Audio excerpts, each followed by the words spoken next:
ఈరోజు మనం సిరిసిల్ల జిల్లా transport department MBI and RTO గారితో సహకరించి ఒక లైసెన్స్ నెల ఏర్పాటు చేశాము. అది దాన్ని ప్రతి పోలీస్ స్టేషన్లో 2 వీలర్స్ లైసెన్స్ అవైలబుల్ లేదు. వాళ్ళకి ఒక కమ్యూనిటీ పోలీసింగ్ ప్రోగ్రామ్ ఏర్పాటు చేశాము. ఫస్ట్ వాళ్ళకి లర్నింగ్ లైసెన్స్ ఎగ్జామ్ ఉంటుంది. దానిలో భాగంగా ఎగ్జామ్ ఇచ్చి వాళ్ళకి లర్నింగ్ ఎల్ఎల్ఆర్ వస్తుంది. దాని తర్వాత 30 డేస్ తర్వాత వాళ్ళకి మెయిన్ లైసెన్స్ కోసం మనం ఏర్పాటు చేస్తాము.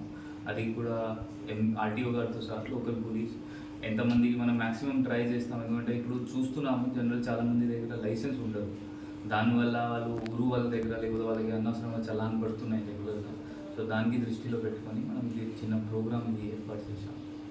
సరే, ఇప్పుడు లాస్ట్ ప్రోగ్రామ్ మనం 6 months బ్యాక్ చేస్తే ఐ థింక్ 200 మెంబర్స్కి మనం ఇచ్చాము మెయిన్ లైసెన్స్, ఫైనల్ లైసెన్స్. ఇప్పుడు కూడా దాదాపు 700 రిజిస్ట్రేషన్స్ అయినాయి. ఆ 700కి ఎంతమంది పాస్ అవుతారు అది చూడాలి. ఎక్కడ పెడుతుంది సార్ ఎగ్జామ్? అయితే వాళ్ళకి ఎగ్జామ్ ఇక్కడే ఉంటుంది, ఆర్టీఓ ఆఫీస్లో. అంటే సార్ ఇండివిజువల్ ఇంట్రెస్ట్ ఉండాలి సార్, లేకపోతే ఎవరైనా పట్టుబడిన వాళ్ళకి కూడా? వాళ్ళకి ఇంట్రెస్ట్ ఉండాలి. వాళ్ళ ఇంట్రెస్ట్ ఉంటే వాళ్ళు అప్లై చేశారు. అప్లై చేసిన తర్వాత ఇది ఆర్టీఓ దగ్గర వస్తారు. ఈసారి ఆర్టీఓ గారితో కలిసి ఇప్పుడు ఇంకొక మనం డిసిజన్ తీసుకున్నాము.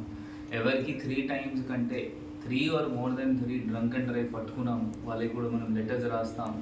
ఉన్న డ్రైవింగ్ లైసెన్స్ క్యాన్సిలేషన్ కోసం సస్పెండ్ చేస్తాం.